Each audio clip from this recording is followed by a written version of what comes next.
Madrid, finales de los años 80. En una habitación oscura, Antonio Vega apenas sostiene la guitarra entre sus manos. Su cuerpo está marcado por las huellas de la adicción. Su mirada perdida, como si buscara en el vacío la melodía que lo había convertido en un mito. Afuera, miles de jóvenes corean Chica de ayer, sin imaginar que su ídolo se consume lentamente. El genio de Nacha Pop, el poeta de la movida, estaba librando una batalla secreta contra un enemigo invisible y devastador, la heroína.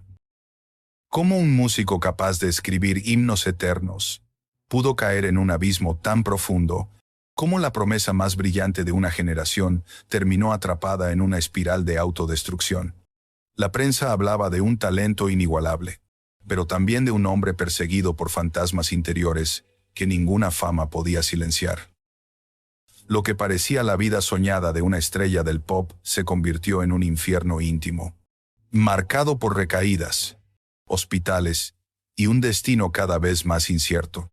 Las luces del escenario ya no podían ocultar la oscuridad que lo devoraba por dentro. Hoy conocerás la verdad completa.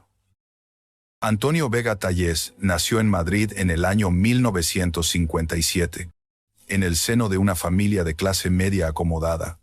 Su infancia transcurrió en el barrio de Chamberí, un lugar que combinaba tradición madrileña con un aire burgués. Desde pequeño mostró una sensibilidad distinta, casi frágil, que contrastaba con el bullicio de las calles. Mientras otros niños jugaban a la pelota, Antonio prefería observar, escribir pequeñas frases o dejarse llevar por la imaginación. Esa tendencia introspectiva se convertiría en la esencia de su arte. La España en la que creció todavía estaba marcada por los últimos años del franquismo. Era un país en blanco y negro, rígido, con censura y un ambiente social cargado de represión.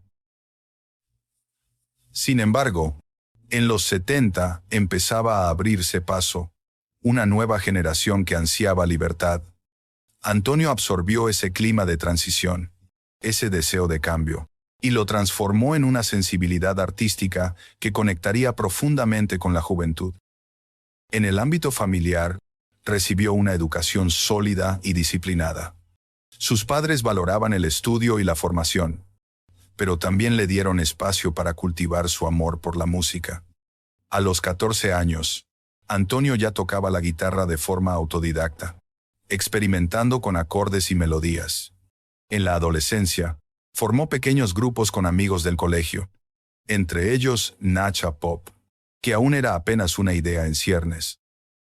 Hay un detalle curioso de su juventud que marcaría su destino, además de la música.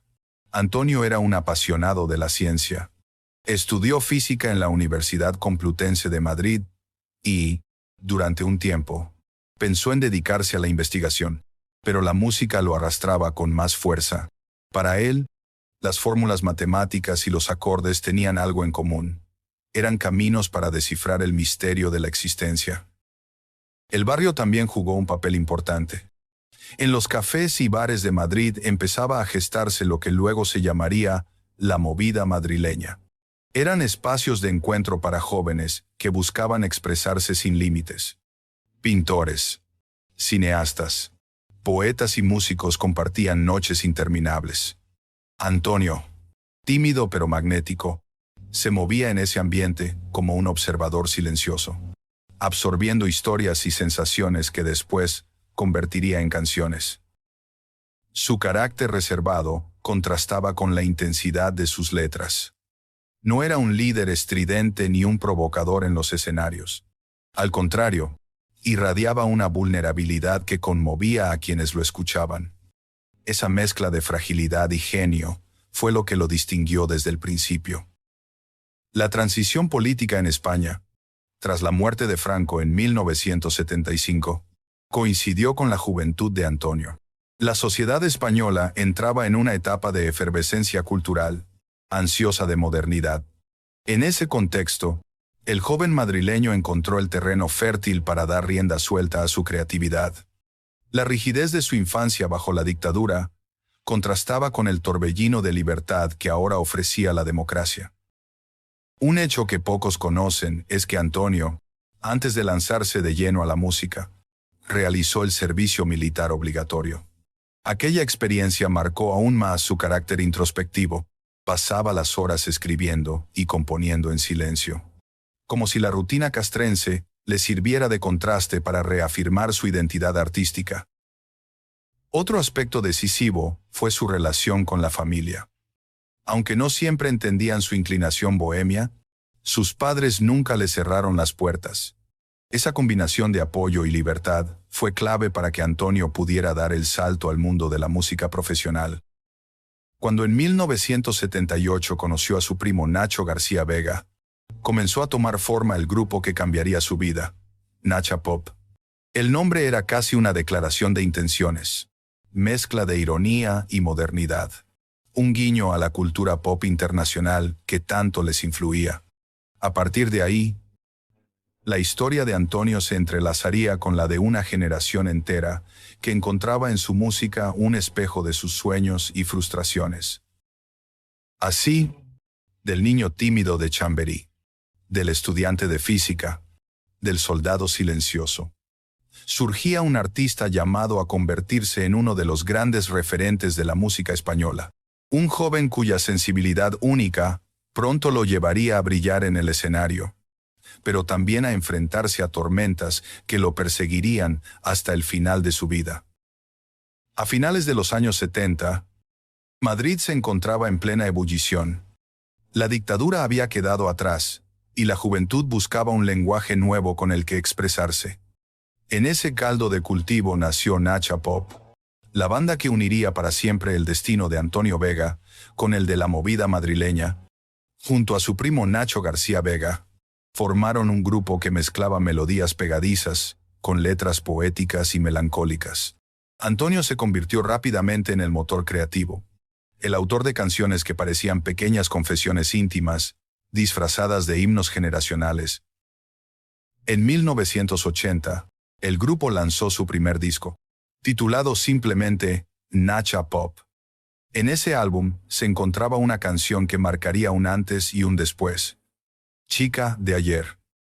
Lo que había nacido como un tema escrito en la habitación de Antonio, cargado de nostalgia y de sencillez, se transformó en un ícono musical. Esa pieza, aparentemente simple, condensaba la esencia de una generación que miraba al futuro con esperanza, pero que todavía cargaba con las sombras del pasado. Nadie imaginaba que, décadas después, sería considerada una de las mejores canciones del pop español. El éxito fue inmediato. Nacha Pop empezó a llenar salas, a sonar en la radio, a convertirse en la banda sonora de la juventud urbana. Antonio, con su timidez característica, no encajaba en la imagen del rockero extrovertido. Su presencia en el escenario era casi contenida, pero la intensidad de su voz y la fuerza de sus letras atrapaban al público. Había algo distinto en él. No era solo un cantante. Era un poeta que usaba la música para desnudarse ante todos.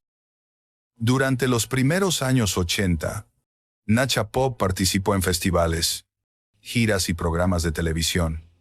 Su frescura contrastaba con las viejas fórmulas del pop español, y pronto se consolidaron como referentes de la movida.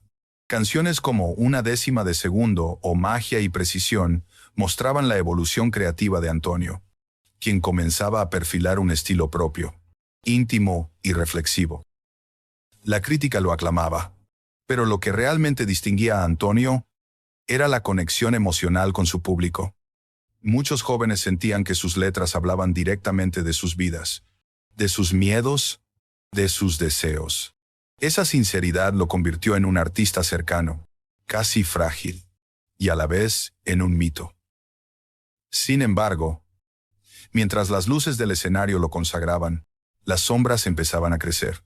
La fama trajo consigo tentaciones y excesos. La noche madrileña, con sus bares, drogas y descontrol, se convirtió en un terreno peligroso para alguien con la sensibilidad de Antonio. Aunque en esos años aún predominaba la imagen de éxito y creatividad, ya había señales de una fragilidad interior que marcaría su futuro. En 1988, tras casi una década de trayectoria, Nacha Pop anunció su disolución.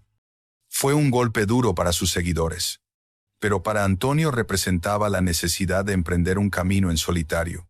Su primer disco como solista, No me iré mañana 1991, mostró un lado aún más íntimo y personal. Canciones como Se dejaba llevar por ti revelaban un Antonio desnudo, vulnerable, capaz de convertir el dolor en belleza. Ese paso a la carrera individual lo consolidó como un cantautor de culto. No buscaba la fama masiva ni los grandes estadios, sino la autenticidad.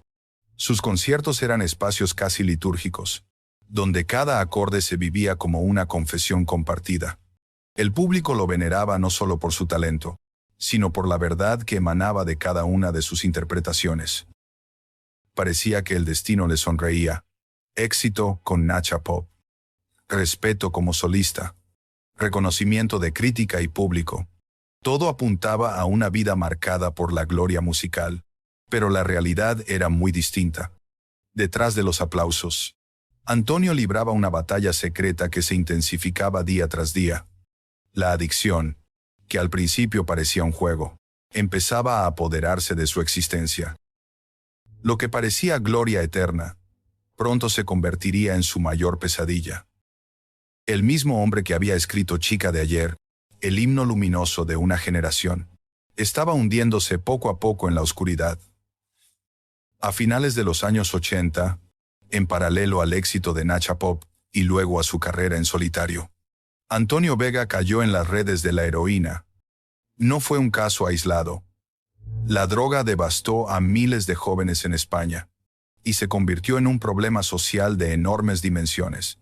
Sin embargo, en el caso de Antonio, la tragedia adquirió un matiz distinto, porque se trataba de uno de los músicos más brillantes del país. Al principio, pocos lo notaban. En los conciertos seguía deslumbrando con su voz frágil y sus canciones melancólicas. Pero pronto los rumores empezaron a circular. Retrasos en las actuaciones, apariciones desmejoradas, ausencias prolongadas. La prensa comenzó a escribir titulares preocupantes, mezclando admiración por su talento con morbo por su deterioro.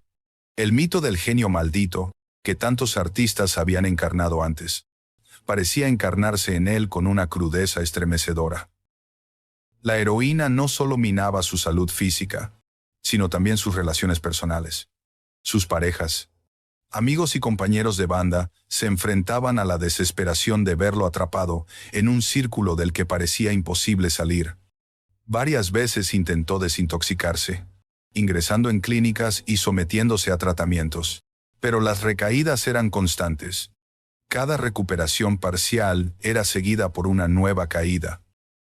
La sociedad española, que lo había visto nacer como símbolo de libertad en la movida, lo contemplaba ahora con una mezcla de compasión y escándalo. Los medios de comunicación lo señalaban como ejemplo del lado oscuro del éxito. ¿Cómo podía alguien que lo tenía todo, dinero, fama, talento, arruinarse así? ¿Podría alguien sobrevivir a semejante golpe? En lo personal, Antonio mantenía una relación muy intensa con la también cantante y actriz Marga del Río. Fue uno de los grandes amores de su vida, y también una de sus tragedias. La relación, marcada por la pasión y el dolor, se rompía y recomponía en medio de las adicciones compartidas. La muerte de Marga en los años 90 fue un golpe devastador para él. A partir de ese momento, su música adquirió un tono aún más sombrío, cargado de pérdida y desesperanza. Los conciertos de aquellos años se convirtieron en una montaña rusa emocional. Algunos eran memorables, con un Antonio inspirado, casi místico. Otros eran un desastre, con olvidos, voces quebradas y silencios incómodos. El público nunca sabía qué versión del artista se iba a encontrar. Esa imprevisibilidad, lejos de alejar a sus seguidores, reforzaba el mito. Antonio era humano, demasiado humano, y su fragilidad lo hacía aún más cercano. En 1998, publicó Océano de Sol, un disco que reflejaba con claridad su estado vital. Canciones como El sitio de mi recreo mostraban una belleza dolorosa, casi etérea. Para muchos críticos, era la prueba de que incluso en medio del caos, Antonio era capaz de crear obras maestras. Sin embargo, detrás de cada verso, de cada acorde, se escondía la lucha contra la autodestrucción. La prensa rosa también empezó a explotar su imagen.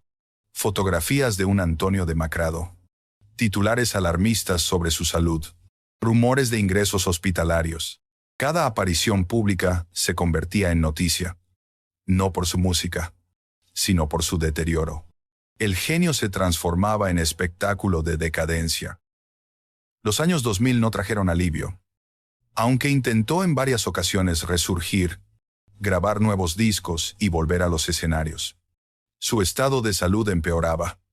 El consumo prolongado había dejado secuelas irreversibles, problemas respiratorios, fragilidad física extrema, un cuerpo castigado por décadas de abuso.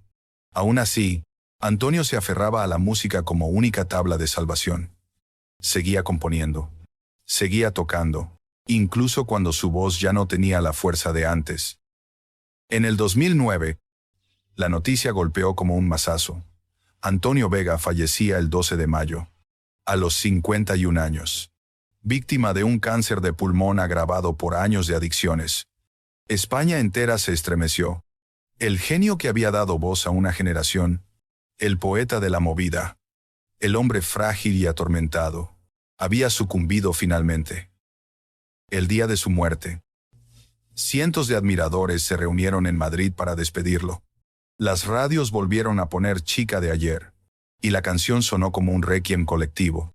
La tragedia de Antonio no era solo la suya, sino la de toda una generación que había vivido entre la euforia de la libertad y el veneno de la autodestrucción.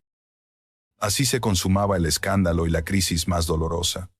El talento inmenso ahogado por la adicción, la vida convertida en una lucha interminable. El mito apagado antes de tiempo. Antonio Vega ya no estaba, pero su ausencia era tan poderosa como su presencia. Tras la disolución de Nacha Pop y el inicio de su carrera en solitario, la vida de Antonio Vega se convirtió en una lucha constante entre la creación y la autodestrucción. Lo que para muchos habría sido el comienzo de una etapa de madurez artística, para él fue también el inicio de un camino tortuoso. El precio del genio era alto, y Antonio lo pagaba día tras día. Las secuelas de su adicción a la heroína se hicieron visibles en los años 90. Aunque publicaba discos de gran calidad, como No me iré mañana o Océano de Sol, su salud se deterioraba. Su delgadez extrema, sus continuas hospitalizaciones y su fragilidad física se convirtieron en parte inseparable de su imagen pública. Para muchos, cada aparición en televisión era un recordatorio cruel de su sufrimiento. Aún así, Antonio se negaba a rendirse. Volvía una y otra vez a los escenarios, incluso cuando parecía no tener fuerzas. Cada concierto era un acto de resistencia. Había noches en las que lograba emocionar profundamente al público, ofreciendo interpretaciones casi mágicas. Otras veces, su voz se quebraba, y el olvido lo vencía en medio de la canción. El público nunca lo abandonó, y esa fidelidad fue un salvavidas en los momentos más oscuros. La muerte de su pareja Marga del Río lo sumió en una depresión aún más profunda. Durante un tiempo, Antonio se aisló, refugiándose en la música como única forma de comunicación. Escribió canciones que parecían lamentos íntimos, confesiones apenas susurradas. La pérdida lo devastó, pero también le dio una nueva dimensión a su arte, la de un hombre que transformaba el dolor en belleza. En los años 2000, intentó una cierta reinvención. Su colaboración con otros músicos, como Enrique Urquijo o Los Secretos, lo mantuvo activo y conectado con una escena que lo veneraba como maestro. También hubo reencuentros con Nacha Pop, que en 2007 volvió a reunirse para una gira de homenaje. Esos conciertos fueron momentos de celebración, donde Antonio parecía revivir, aunque solo por instantes, la fuerza de los viejos tiempos. Sin embargo, La reinvención nunca fue completa. Su salud lo traicionaba constantemente. El cáncer de pulmón, diagnosticado en sus últimos años, fue la consecuencia inevitable de décadas de excesos. Aún así, siguió cantando mientras pudo. Su última etapa estuvo marcada por una especie de serenidad resignada. Sabía que la batalla estaba perdida, pero no renunció a dejar su huella hasta el final. En cierto modo, Antonio nunca tuvo una verdadera comeback en el sentido tradicional. No protagonizó un gran regreso triunfal, ni llenó estadios en sus últimos días. Su reinvención fue más íntima. La de un hombre que, a pesar de todo, nunca abandonó la música. Su caída fue dolorosa, pero también fue la prueba de su fidelidad absoluta a su arte. Para muchos, esa última lucha, cantando hasta que el cuerpo ya no podía más, fue su prueba definitiva de grandeza. Antonio Vega no fue un sobreviviente en el sentido estricto, pero sí un resistente. Su reinvención consistió en seguir creando belleza en medio de la ruina. La muerte de Antonio Vega en mayo de 2009 dejó un vacío inmenso en la música española. Pero con el paso de los años, su figura no se ha desvanecido. Al contrario, se ha convertido en un símbolo de la sensibilidad, la fragilidad y la genialidad artística. Su legado va mucho más allá de las canciones. Representa a una generación entera que vivió intensamente la transición, con todas sus luces y sus sombras. La influencia de Antonio sobre la cultura española es profunda. Chica de ayer, compuesta cuando apenas tenía 20 años. Se ha consagrado como una de las grandes obras maestras del pop en castellano. Fue versionada por numerosos artistas, y en 2005 fue elegida por la revista Rolling Stone como la mejor canción del pop español de todos los tiempos. Ese reconocimiento no solo enalteció su talento, sino que confirmó que su música había trascendido épocas y estilos. Pero más allá de los premios y las listas, lo que mantiene vivo a Antonio es la conexión emocional con sus seguidores. Generaciones distintas lo han redescubierto. Los jóvenes que lo escucharon en la movida, quienes lo siguieron en solitario, y los que llegaron después, gracias a reediciones, documentales y homenajes. Cada uno encuentra en sus letras un espejo donde reconocerse, la nostalgia, el amor, la pérdida, la búsqueda de sentido. Su influencia también se extiende a otros músicos. Cantautores y bandas españolas han reconocido la huella de Antonio en su obra. Desde artistas de la misma generación, como Enrique Urquijo, hasta voces más recientes, todos destacan su capacidad para unir poesía y música de una manera única. Incluso fuera de España, Antonio ha sido citado como ejemplo de honestidad artística. El público no lo recuerda como una estrella inalcanzable, sino como un ser humano vulnerable. Esa dualidad, genio y fragilidad, es lo que lo hace eterno. Muchos fans relatan anécdotas de conciertos donde Antonio apenas podía sostener la guitarra, pero al tocar una nota conseguía estremecer a toda la sala. Ese contraste entre debilidad física y fuerza creativa se ha convertido en parte esencial de su mito. La memoria de Antonio ha sido preservada a través de numerosos homenajes. Tras su muerte, compañeros de la movida y nuevas generaciones de músicos participaron en conciertos tributo. Documentales como Tu voz, entre otras, acercaron su historia a quienes no lo habían conocido en vida. En estos materiales no solo se celebra al músico, sino al hombre que, a pesar de sus tormentos, nunca dejó de buscar la belleza. El legado también está en su forma de escribir. Antonio no componía canciones como simples productos comerciales. Cada letra era un fragmento de su alma, en una décima de segundo.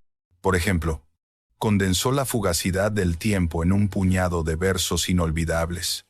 En El sitio de mi recreo, transformó el recuerdo íntimo en un himno colectivo. Su obra demuestra que la música puede ser una forma de literatura, una poesía cantada que trasciende lo efímero. Culturalmente, Antonio Vega se convirtió en un símbolo de la movida madrileña, pero también en algo más, en la prueba de que la música española podía ser profunda, introspectiva y universal. Su figura rompe con la imagen del artista superficial, porque detrás de cada acorde había una vida entera en juego. Para los fans, Antonio es inmortal. Muchos lo describen como la voz de sus recuerdos, el poeta que puso palabras a mis emociones. Otros recuerdan la primera vez que escucharon Chica de ayer y sintieron que alguien hablaba exactamente de lo que ellos vivían. Esa identificación ha hecho que su música no envejezca. En 2025, jóvenes que no habían nacido cuando Antonio murió, siguen cantando sus canciones como si fueran propias. El mito de Antonio Vega se alimenta también de su tragedia. La imagen del genio roto, consumido por las adicciones, añade una capa de dramatismo que lo acerca a figuras universales como Kurt Cobain o Jim Morrison. Pero en su caso, la tragedia nunca eclipsa la belleza de su obra. Al contrario, la hace aún más conmovedora. Hoy, Antonio es recordado no solo en discos y homenajes, sino también en calles y plazas. Madrid, la ciudad que lo vio nacer y morir, lo honra como parte de su historia cultural. Cada aniversario de su fallecimiento, decenas de seguidores se reúnen para cantarle. En esas reuniones se percibe claramente lo que significa su legado. Antonio Vega no fue solo un músico, fue un espejo en el que España aprendió a mirarse con honestidad. Su memoria sigue viva porque no se trata de un recuerdo estático, sino de una herencia en movimiento. Cada vez que alguien descubre Chica de ayer por primera vez, Antonio vuelve a nacer. Cada vez que un músico se inspira en su manera de escribir, su influencia se renueva. Y cada vez que un fan escucha sus canciones en un momento de soledad, su voz se convierte en compañía.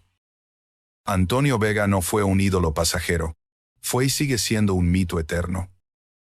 Antonio Vega no fue un artista cualquiera. Fue un hombre que cargó con su fragilidad a la vista de todos, y que, aún así, convirtió esa vulnerabilidad en arte eterno. Cada acorde suyo era un pedazo de vida. Cada letra un susurro íntimo que se volvió universal. Su historia es la de un genio que brilló intensamente, que luchó contra sus propios demonios, y que, al final, dejó una huella imborrable en la memoria colectiva de España. Podría decirse que Antonio fue un náufrago en medio de un océano de excesos, pero nunca soltó la guitarra. Y esa fidelidad absoluta a la música es lo que lo hace inmortal. Su vida fue tormenta y calma, luz y sombra, gloria y ruina. Y sin embargo, al recordarlo, lo que permanece no es la caída, sino la belleza de sus canciones, capaces de atravesar el tiempo y las generaciones. No fue una estrella fugaz, fue un mito eterno en la memoria de España. Y si quieres descubrir otra historia igual de sorprendente, mira ahora Radio Futura, la banda que definió la movida, en el primer comentario.